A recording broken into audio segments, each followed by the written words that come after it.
Good morning, everyone. As everyone is joining, if you could please type in your name, your role, and your organization into the chat. I see Lorna has added hers.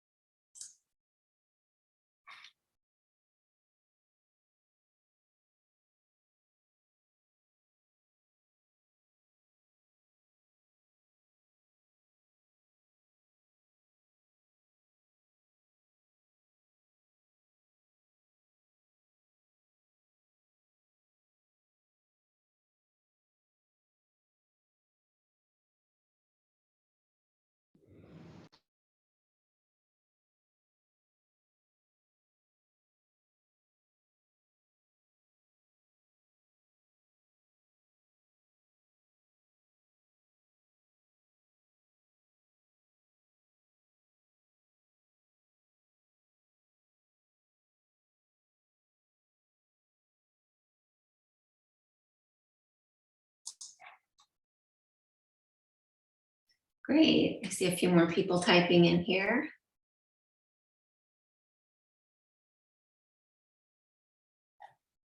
Great.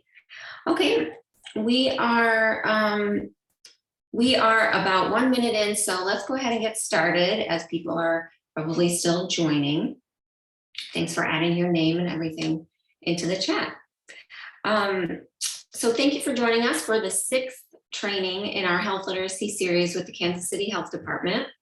And this, as you all know, the topic for this is considering culture and health communication. So my name is Megan Rooney, and I'm joined by Meg Watkins, who is also here and will be hosting with me. We're from Health Literacy Media, which is a health communications nonprofit out of St. Louis. But we work throughout the state, regionally, and throughout the country, and then recently internationally. So we work with lots of different partners in all kinds of creative ways to help them communicate health information more clearly to their audiences.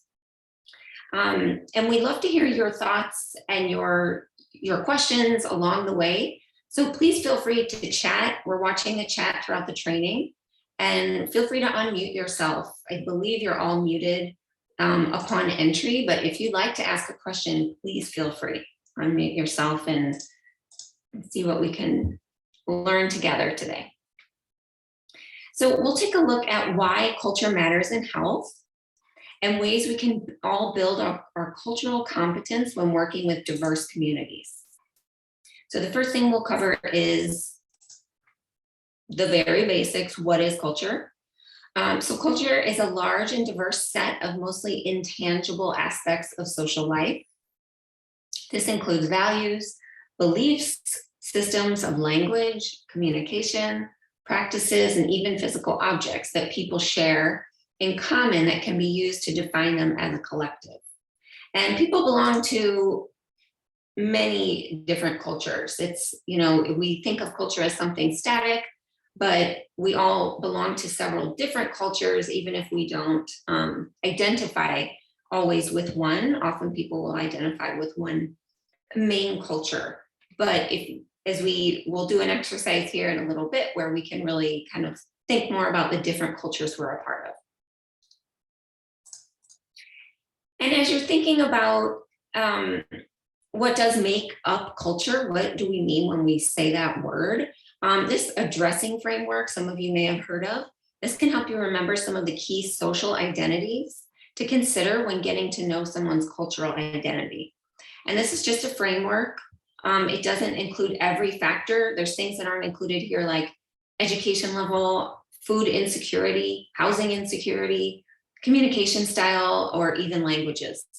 So there's a lot more to it, but this is kind of a framework that has been published that people use to start to kind of wrap their minds around what makes a culture. And we're going to start with a little activity here. And this is all, your opinion. When we're talking about culture, we're going to get a little deeper into cultural competence, cultural humility, and we don't want, we want these to be discussions, and we want people to think about, really dig deep and think about what this means to them. there aren't necessarily a lot of right and wrong answers here.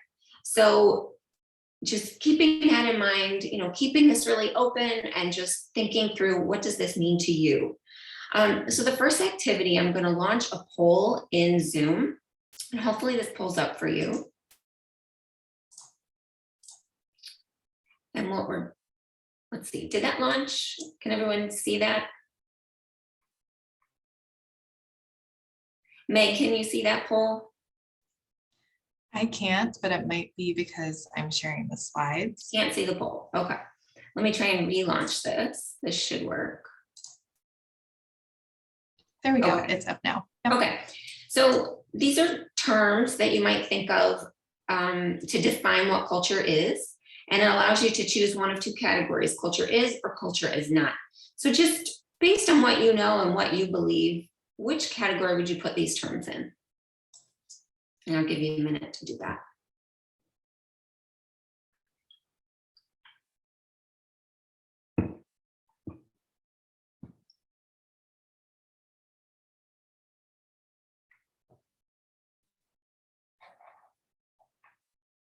And if you can't see the poll, it might be because your version of Zoom isn't updated.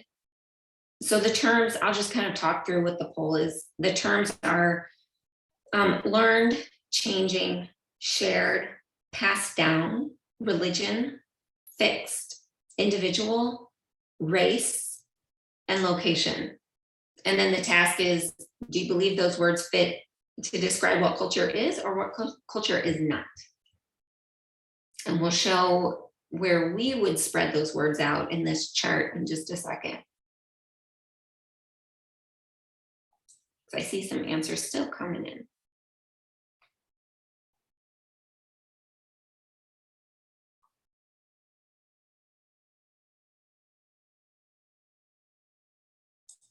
Okay, looks like that's about it. So I'm going to end the poll. I'm going to share the results. Hopefully you can see this, but it's kind of coded by light blue and dark blue. And so people tend to believe that culture was learned, changing, shared, passed down, religion. Not many people thought it was fixed. Not many people thought it was individual. About half and half thought it was race, and then half and half thought location, which I think there's valid points to be made about that. So we can show you, maybe you can click and we'll show you where we put these words.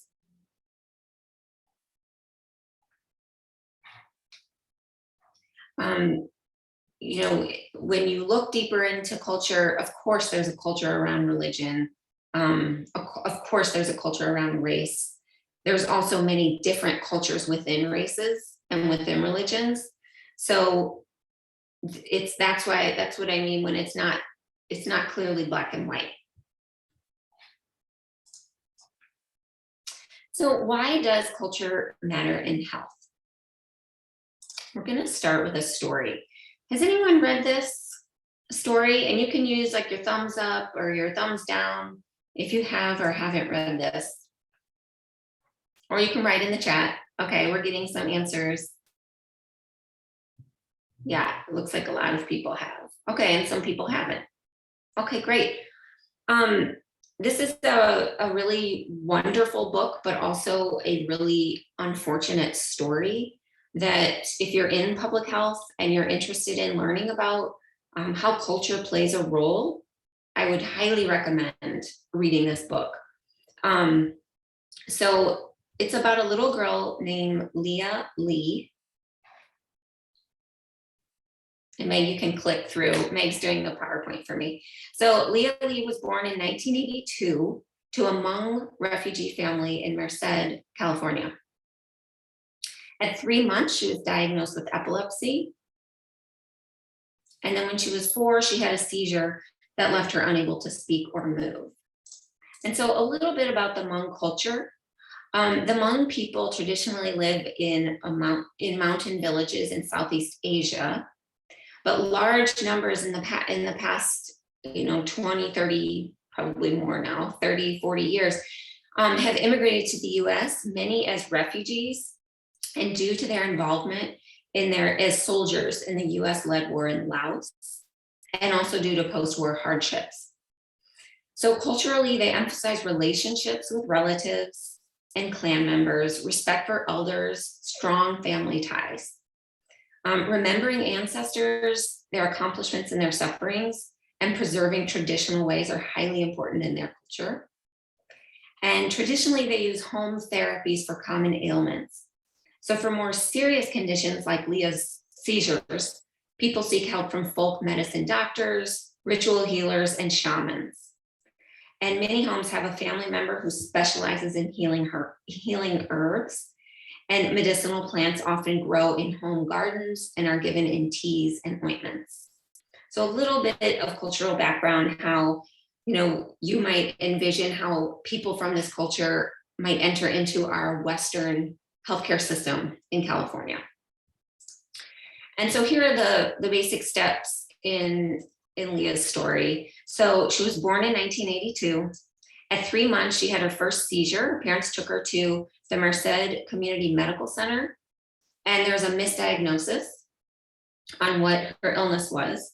There was no interpreter on staff, and the staff was unable to communicate with her parents. So a complete breakdown in communication. At 3 months, between the next 4 years, her parents did not give Leah her medicines because in their culture, they believed that her state was spiritual. Many of you might remember this from the book. They believed that she was touched by a spirit when she would have her epileptic seizures. So they just used traditional home remedies. And so then over these 4 years, she's admitted to the hospital 17 times, 100 outpatient visits. So during this time, Leah would come to the hospital with strings tied around her wrist. And this is done often in Hmong culture as a sacred healing ceremony. Doctors at the hospital would often cut them off because they did not understand their purpose. And of course, they had all kinds of bands and things to put on Leah. Also during this really painful, difficult time for the family, the staff believed that Leah was not being properly cared for. So she was removed from her home and her family and put into foster care, which is deeply, deeply traumatic for their family.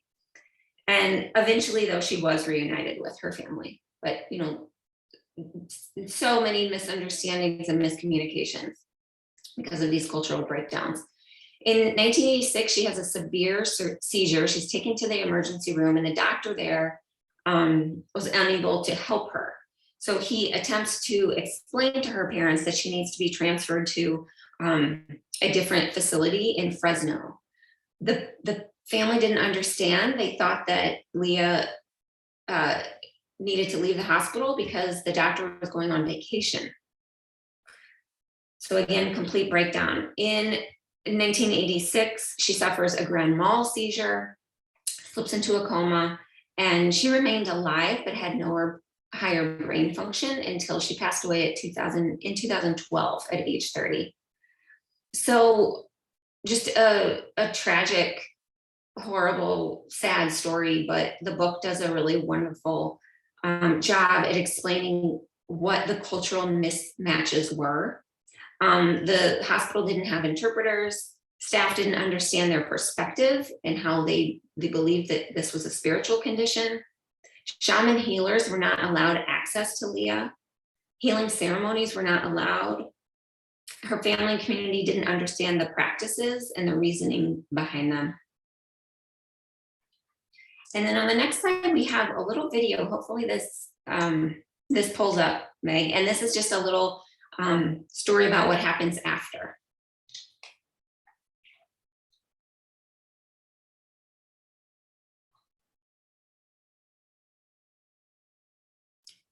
I don't believe we can hear that. Meg, do you see?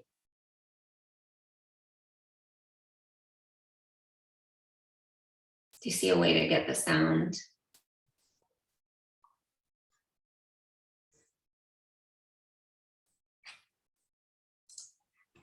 Are you able to hear it now? No. Okay, let me try.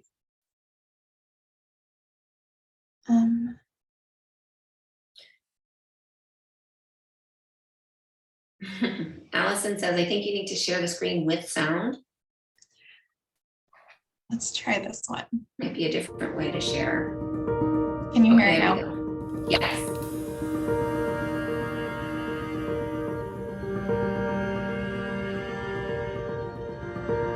When they first arrived at Merced, of course, they didn't know anything about our culture, and we didn't know anything about theirs.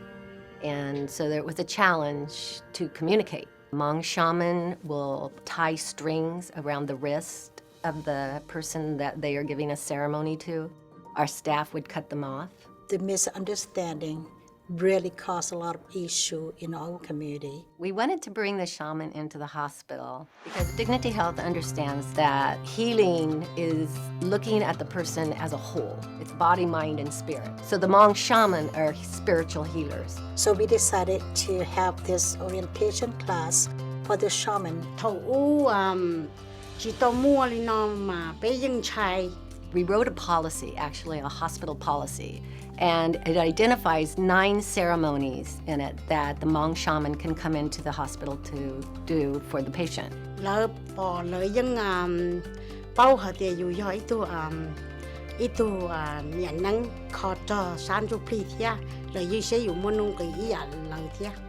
We not just teach the shaman, but we do teach the resident physician to learn more about the traditional belief, the spiritual healer, to listen to them to see how they do it, how do they help the patient. I have seen a lot of changes. It really makes the Hmong community feel better, open it, and talk about it, because they used to put under the table, don't want to share to anyone. Cộng lúa thia, mù cần đó lúa thia, bé thia bao cái đá, bé cho nhau một trái sứ bé chỉ bỏ cho cái đá.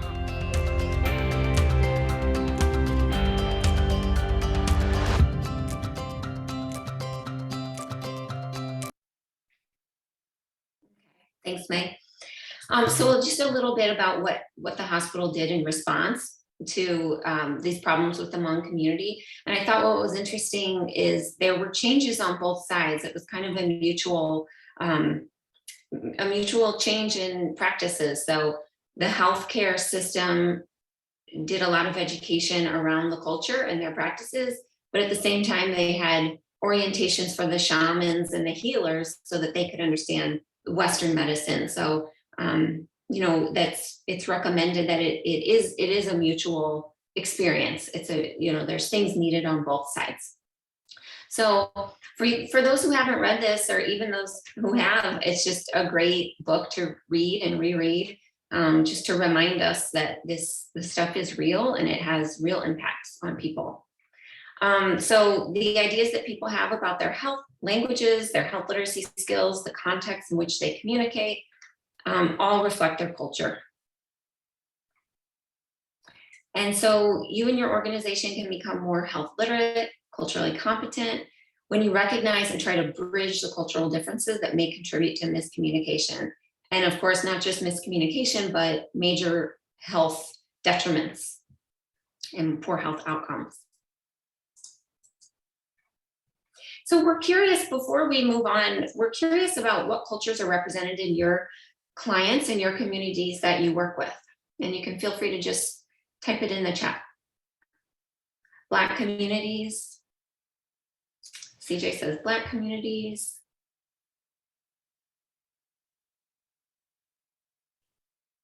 Hispanic and Latinos.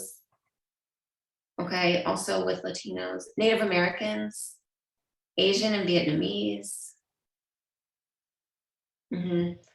BIPOC, okay, white, Hispanic, African refugees, yeah, interesting. So, and Burmese, they're probably refugees as well. Guatemalan, okay, so wow, this is a lot of variety.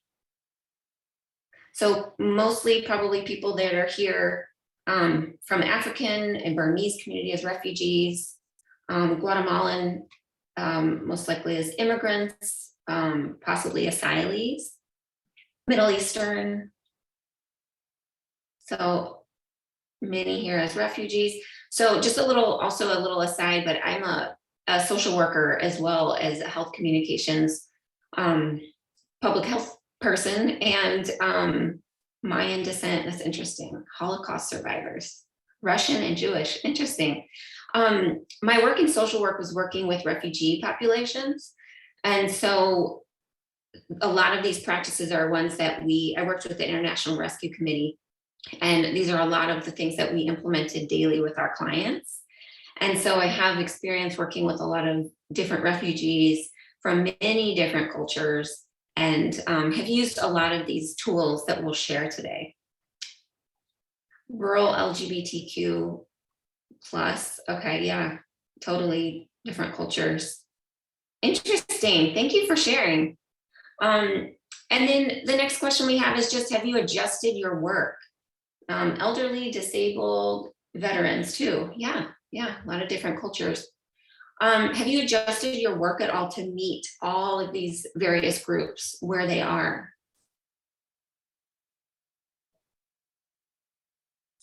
So Gerald says LGBTQ plus in New York to Florida, totally different. So totally different cultures and communities based on their locations.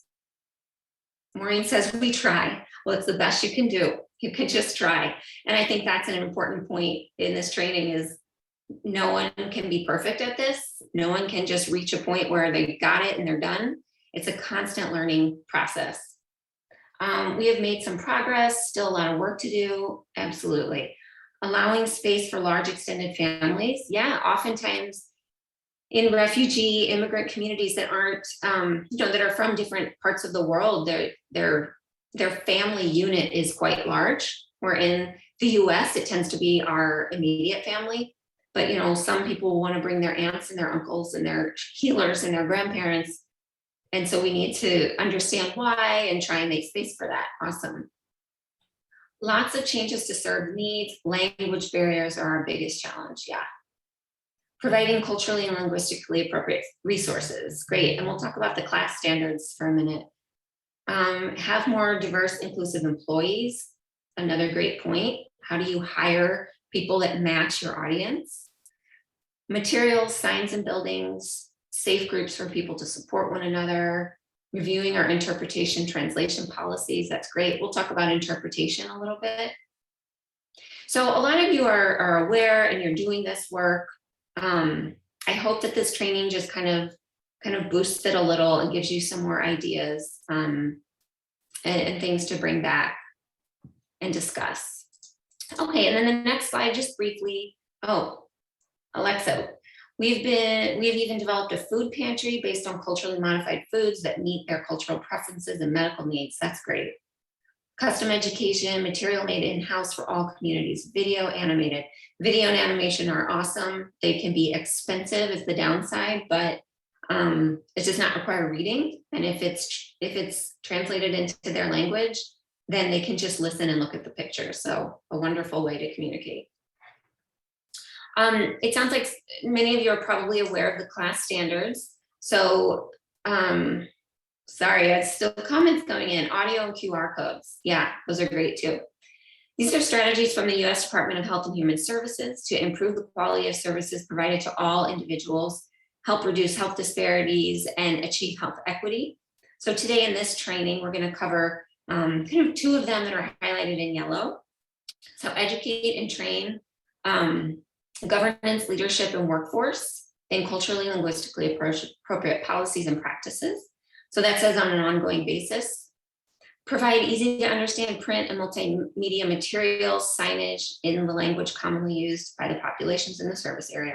So a lot of you are doing these things, you're following a lot of these CLAS standards already.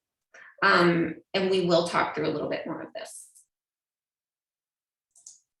So I believe Meg is going to take it for a few slides from here. Yeah, thank you, Megan. So we've learned some different concepts about culture, but we're going to shift a little bit to talk about a couple tips and strategies so you can consider culture in your communications with your communities and your clients. So here are the strategies that we'll cover today. Just a note before we dive in, when learning to work with people from different cultural backgrounds, your goal really is to do your best, as we mentioned before, This can be very complicated and it can be very delicate, and you won't be perfect, and it's not possible to be perfect in anything that you're doing. You might make an error, you might make a mistake, but if it's with good intentions and you're moving with kindness, people will understand. So first, we'll talk about cultural humility. So reflecting on your own biases and privileges is also called building your cultural humility, which is a process of reflecting on your own biases and privileges, how to deal with power imbalances, and how to keep an open stance with others about their cultural identity. So most of our actions happen without our conscious thought, allowing us to function in our extraordinarily complex world. This means that our implicit biases often predict how we'll behave more accurately than our conscious values. So how can we reflect on different cultural groups and biases? So let's try this exercise out. On a piece of paper or on your computer, draw a tree that represents your own personal culture with roots, a trunk, and branches with leaves.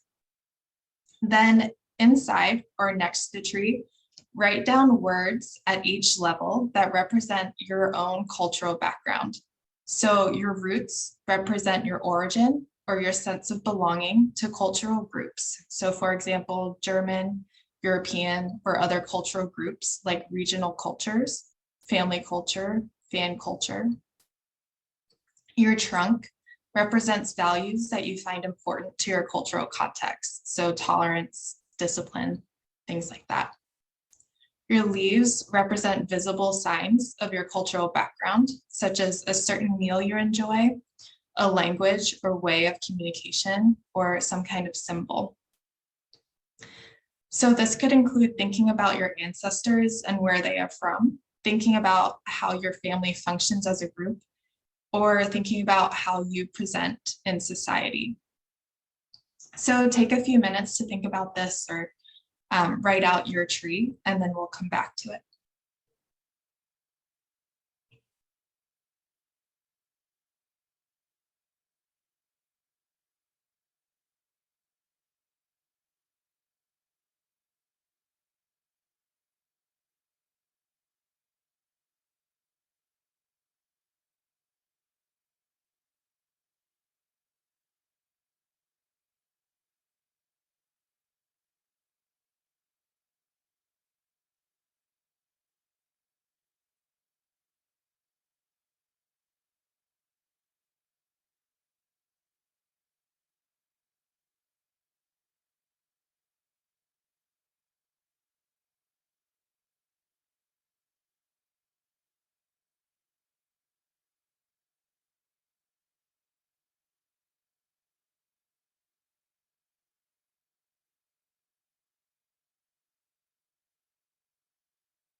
So as you're wrapping up your tree, in the chat, if you could answer a couple of questions for us. And the first is, was it easy to define the cultural group that you belong to?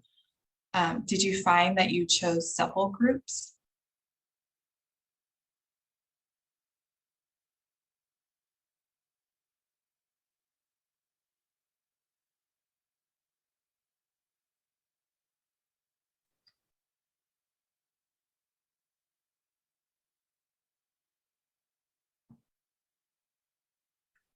I'm seeing a couple of people say that several groups, people found it pretty easy, very easy, several groups. Great. So this is also a great exercise to think about the cultural tree of the communities you serve. So would theirs look similar to yours or different, and in what ways? And what does that mean for how you provide services to them? So what do you think about that? How would their tree differ to yours? Or would it be very similar?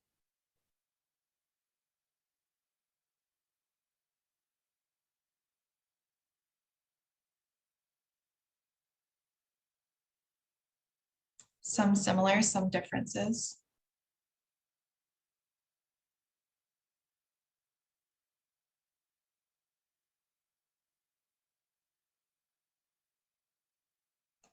Yeah, that's a great point. Things could be similar, so you can relate on some points, but the moral and meaning behind those similarities could be different. That's a really good point.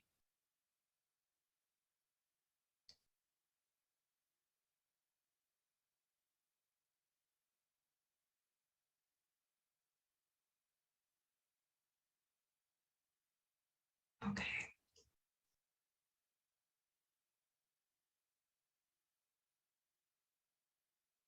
Trees would in many cases be different.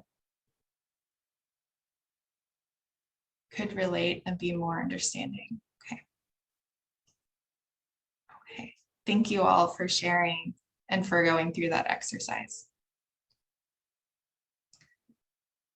So you may have heard about implicit bias in recent years, as this has become a common discussion point specifically around policing, as many studies confirm that police officers hold unconscious biases and sometimes explicit biases that lead to police violence against people of color. Implicit bias is our attitudes or stereotypes that affect our understanding, actions, and decisions in an unconscious way. An implicit bias can make us unintentionally act in ways that are inconsistent with our values. When we meet people from other cultures, we tend to draw conclusions or assumptions from their visible part of their culture, which is the branches and the leaves that we just went through, about their potential behavior or values.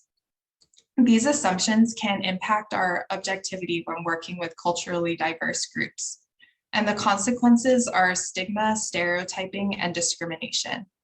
You yourself might have experienced a situation where somebody has made assumptions about you based on your cultural background. While explicit bias is intentional, implicit bias is unintentional.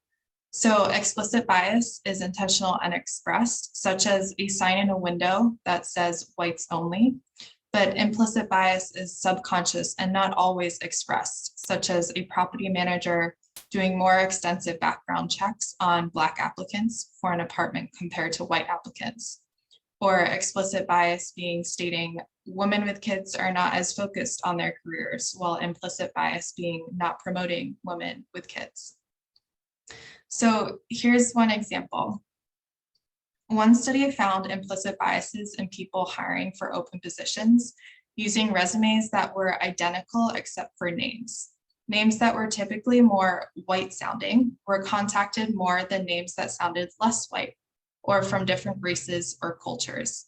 So this demonstrates that biases can impact behavior or have real life impacts on others. And implicit biases are often seen in race, but also applies to gender identity, sexuality, age, weight, disability, religion, and much more.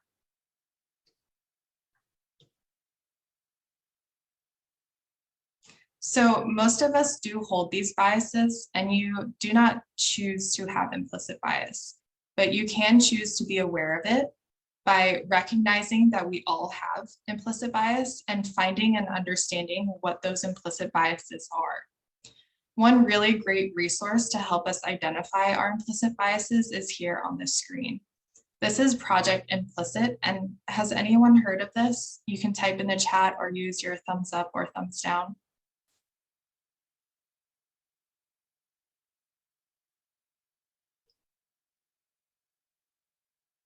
Okay, I'm seeing a yes and no.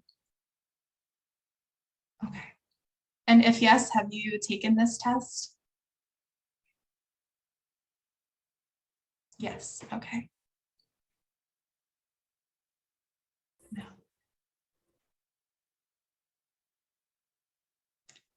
Yes, okay. And if you did take this test, how did it go for you? Was it easy to do? Did you learn something new about yourself?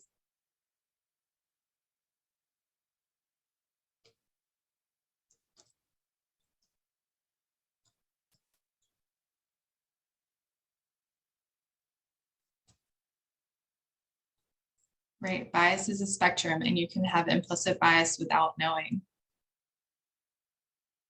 Learned my unnoticed implicit bias. Right. So for those who have not heard of this before, on this site, you can choose different tests to take. And it shows you a series of images with words, and it tests how you associate the words with the images. So here are some examples of this, what the self-assessment would look like when taking the skin tone IAT. And we'll include a link to the project implicit in the training summary sheet that you get in a few days after the training.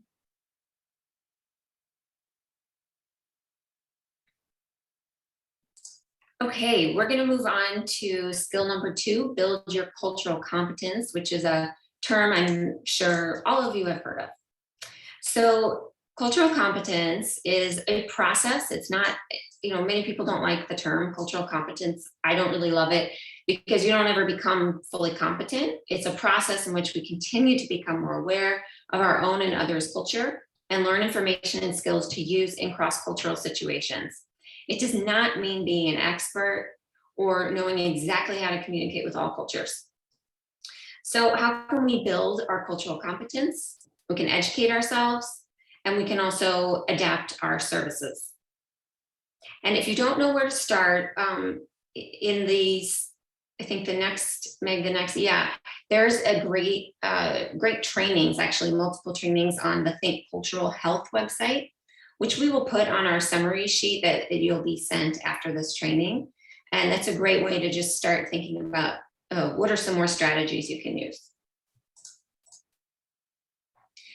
So I'm going to tell another story here to demonstrate the importance of cultural competence. So in this story, a hospital experienced an influx of ultra-Orthodox Jewish patients in a newly established Hasidic community.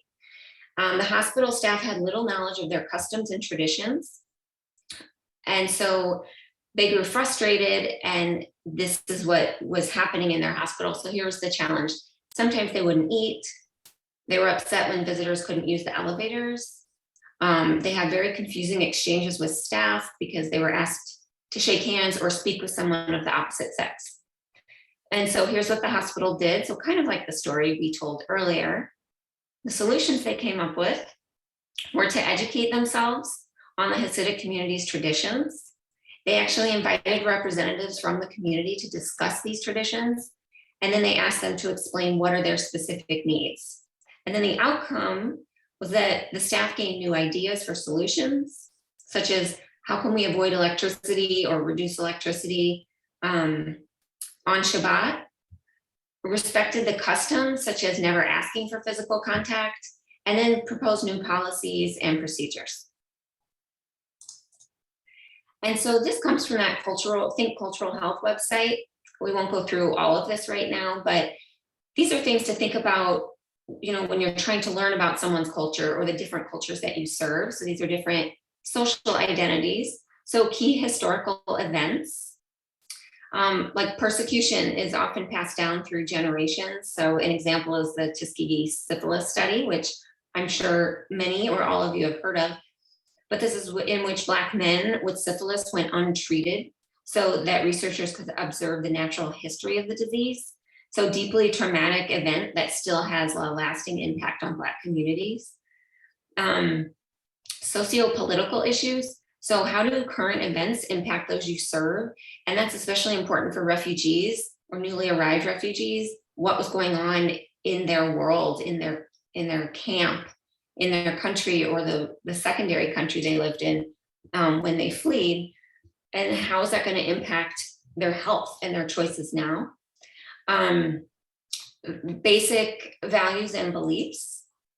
So how might the values of independence and individualism, common in many American cultures, contrast with collectivism, and family predominance, which is common in many Asian, African, Latin American cultures.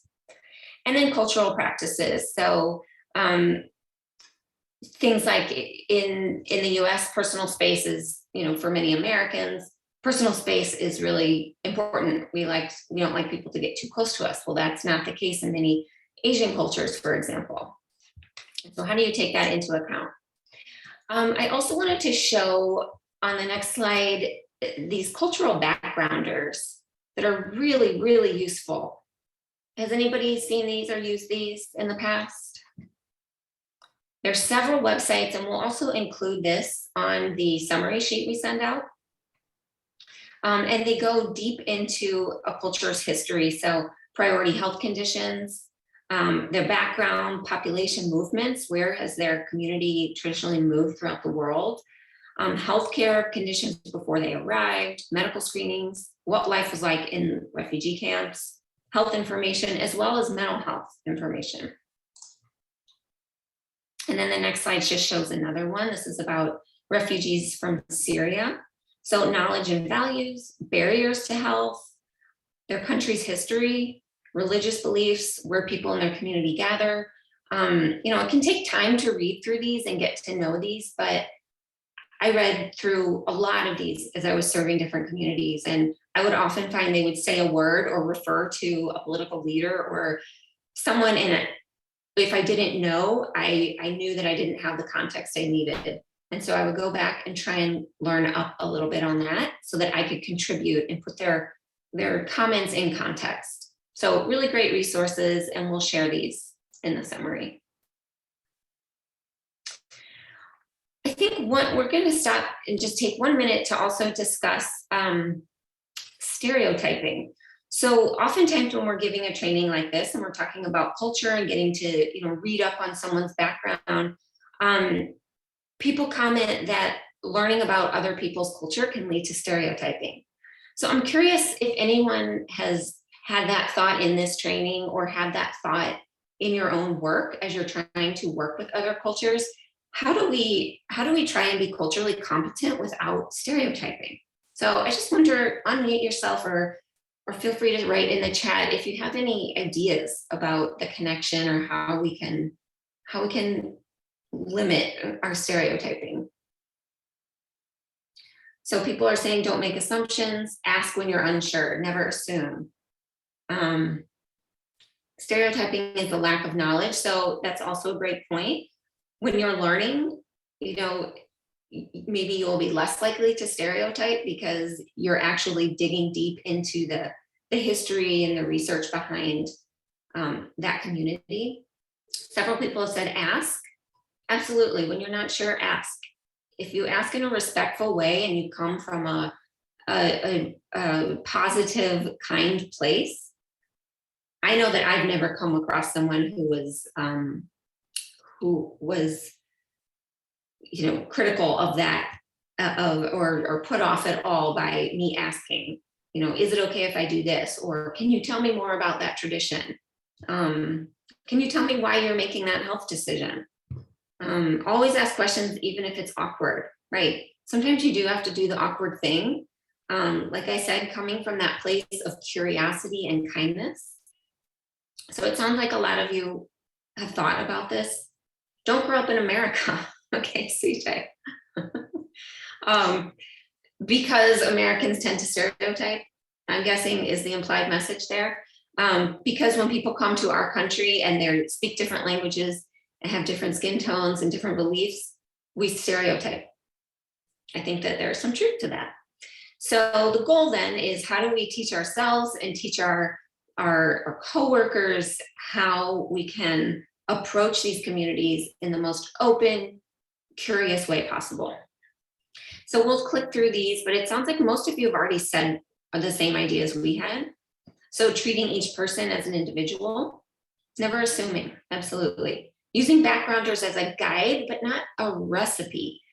Just because there are certain health conditions in that community does not mean this person is going to have those or know about those. Focusing on behaviors, not beliefs. So how can you help people change their behavior, not change their belief? There are times maybe where beliefs are, you might think it's appropriate to work on beliefs, but if they're long-held cultural beliefs, something to think about, probably focusing more on the action and the behavior. And then lastly, as I said, just being curious. Culture is another lens we look through, along with trauma-informed and culturally and linguistically appropriate, like all of these different lenses we look through. Culture is one of them. Thanks for those thoughts. And then we're going to talk a little bit how to match your audience's experience. And this can apply to verbal, but also we'll move a little into written here as well, written communications. So communication style is the first thing to think through. So this table lists some different, let's see if I can get it a little bigger so I can see, some different things to think about how your audience communicates. Their tone, their volume, their speed. Do they make eye contact? Do they use pauses and silence? Are there certain facial expressions that mean something or that you're not sure what they mean? Emotional expressiveness. Do we expect people, and Meg, you can click on the next one. Do we expect people to express their emotions and feel sad? Well, in some cultures, expressing strong emotions is inappropriate. So what are we expecting? And, how can we manage those expectations based on their communication style? Self-disclosure. Are we asking people questions and we're frustrated that they're not answering or not giving us the details we want? Is that something personal to them, or is that a cultural belief?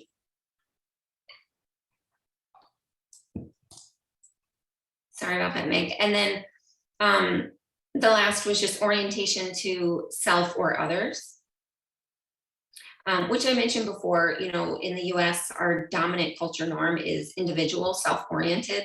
In many different communities, it's not, and it's inappropriate to just think of yourself and talk about yourself. And then a little bit about language. So, of course, we know we want to use common, familiar words and avoid jargon to be health literate. And I'm sure you've come across many examples and ways you change your language based on who you're speaking with. But let's click through some of these words and see what you think. So how could the word slay come across differently in one community versus another? If anybody has any ideas.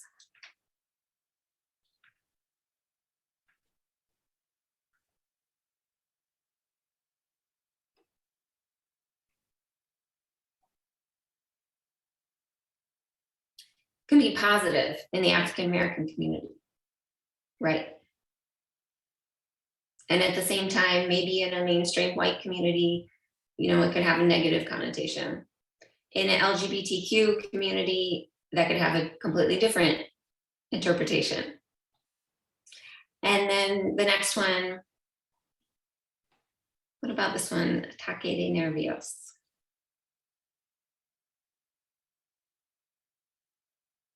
Does anyone use that phrase or come across communities that use that phrase?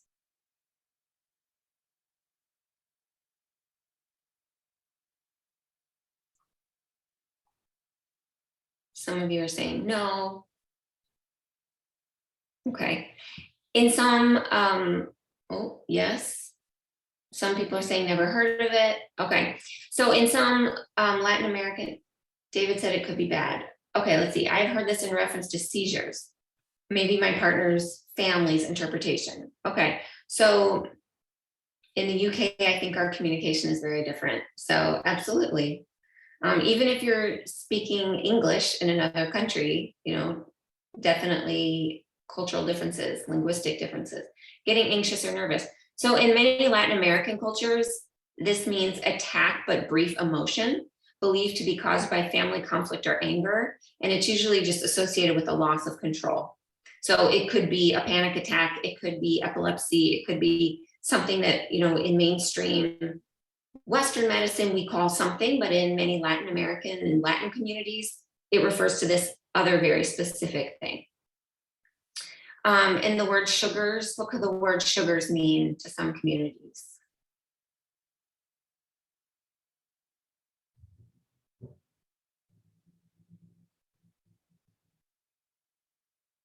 Diabetes, blood sugar, absolutely, in certain communities. Or brown and white sugar. Weakness, food, needing food, diabetes, Having a sweet tooth? Yeah, absolutely. So in many African American communities and other communities, it can refer to diabetes. But then to others, it's just, lower your sugar from your desserts. And then the last one is cupping. What could cupping mean to some cultures and something else to other cultures? A type of therapy.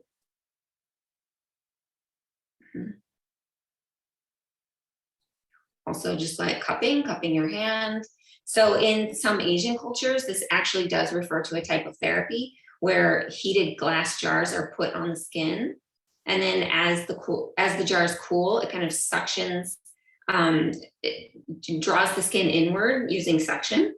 And it's commonly used to treat back pain, other types of pain, and other types of healing. We also want to, when we're talking about making materials, we want to visually match our audience. And so maybe you can click through these. So age, ethnicity, gender, the poster on the right does a really good job of using pictures of women. And this is, I believe, a poster for, sorry, I don't know the exact name, but it's like the Black Women's Caucus, something like that. And so they have a specific audience that they're representing. Considering hairstyles, clothing, choosing colors. Colors can mean different things in different communities. Of course, avoiding stereotypes, caricatures. You don't ever want to use like a cartoon. And then reflect the diversity in images. And then also we want to just culturally match our audience, which we've talked a lot about. And this is, Meg, again, you can click through these. So this is, are you speaking about the right leisure activities that fit that community? Are you using symbols and beliefs and motivations?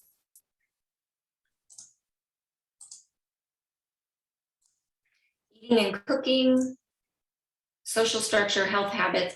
And then there's one more little image here, Meg, if you click one more time, that I've actually used this tool, and this was for something developed for the Bhutanese community specifically, because of the way that a lot of people from that culture who have come to America tend to envision and conceptualize emotions. So the word depression and anxiety did not have meaning for these groups. It just wasn't a word that they could associate with in their language.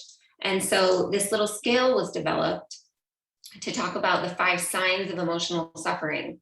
And this was developed with the community. So this is not someone made for the community. The community actually had a hand in making this. So what are the things that could just cause emotional suffering, which is a term that made sense to them in their language and their culture? Personality change, feeling agitated, feeling withdrawn, not taking care of yourself, and feeling hopeless. So this is ways that this community was able to understand the Western concept of depression, anxiety, panic, things like that.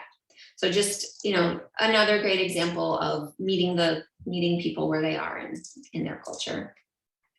And then the last thing here is thinking about how you're delivering your message. So who does the audience trust? Where do they go to for information? Should you think about using a religious leader to communicate with this community? Is that someone that they respect? Or someone like a political representative? Maybe they trust their mayor, or there's a community organizer who's really well liked and knows everyone in the community. Working with those community members to help get out messaging and help bring people in to create new messaging for the community. And then, or do they get their information from elders, or like Leah's story, from community healers? Is that kind of your entryway into that community?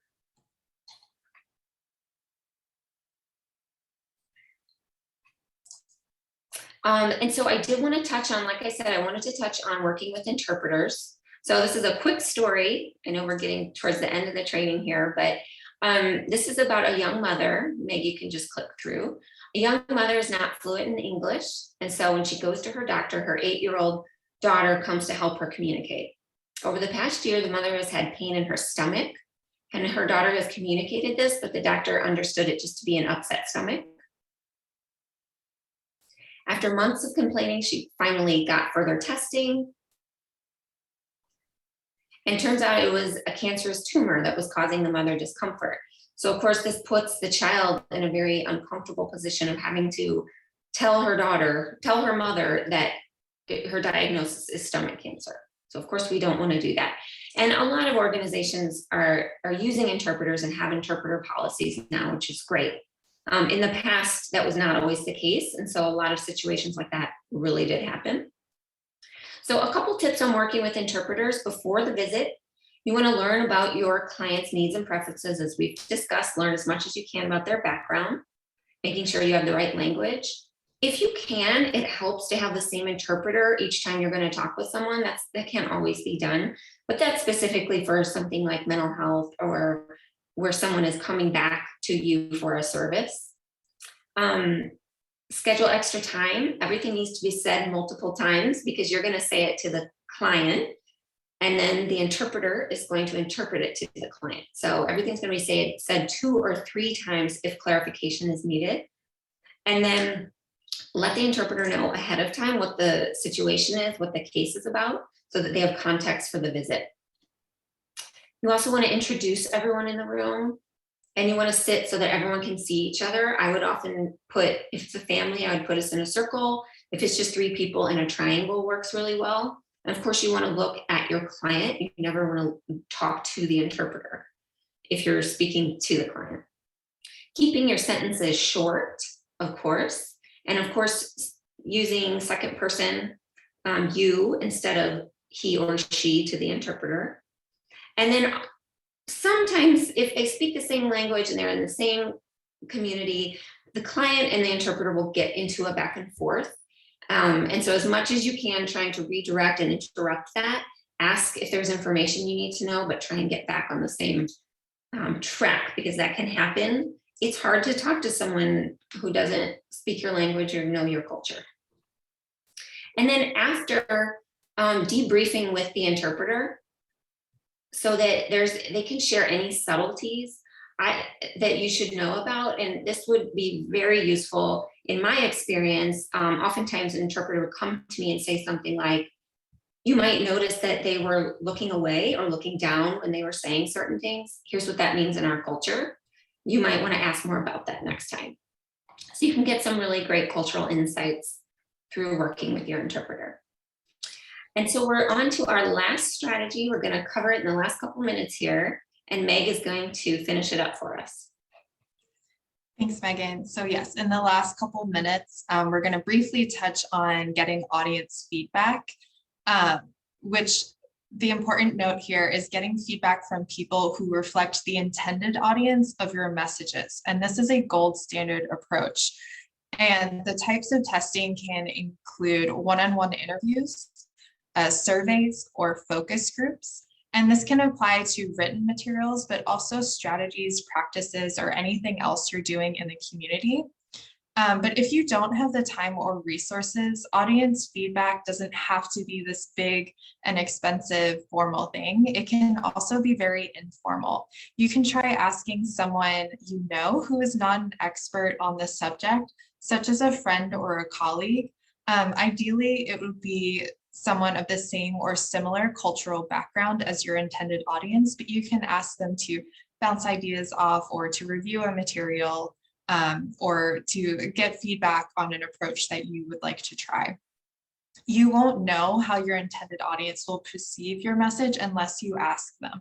So here are a few sample questions. If you were looking for this information, where would you go to find it? Were there any words that you found confusing or hard to understand in this? And what are your thoughts on this material or process, etc.? So here you'll see 2 versions of the same material.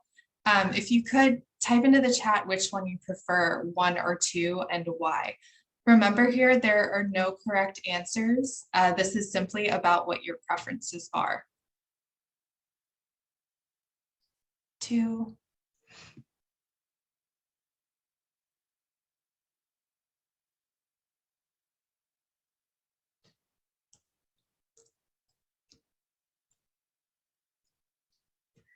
Okay. So far, everyone prefers option 2, which is very interesting. You may find that one option is clearly the winner, which makes your work easier. We often find, okay, so someone says option 1 seems a bit more informal. We find that anywhere between 8 to 10 people is enough to tell us when we're audience testing what we need to know about a material. So here is another example. Again, note which one you prefer in the chat and why. Again, there's no correct answer. It's about what you prefer. 1, 2.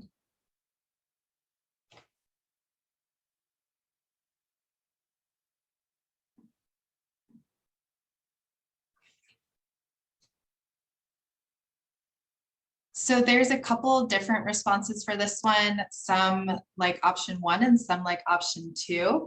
So this is great. Getting various opinions is why we do audience testing. So when HLM does audience testing, we dig into the reasons that people like the option that they do, and then we move forward onto why we would make decisions on a certain material based on these preferences. And so in the last, I know we're over time here, so we're going to move on to our resources here. As you'll see, there's a couple trainings and some of the resources that we touched on today.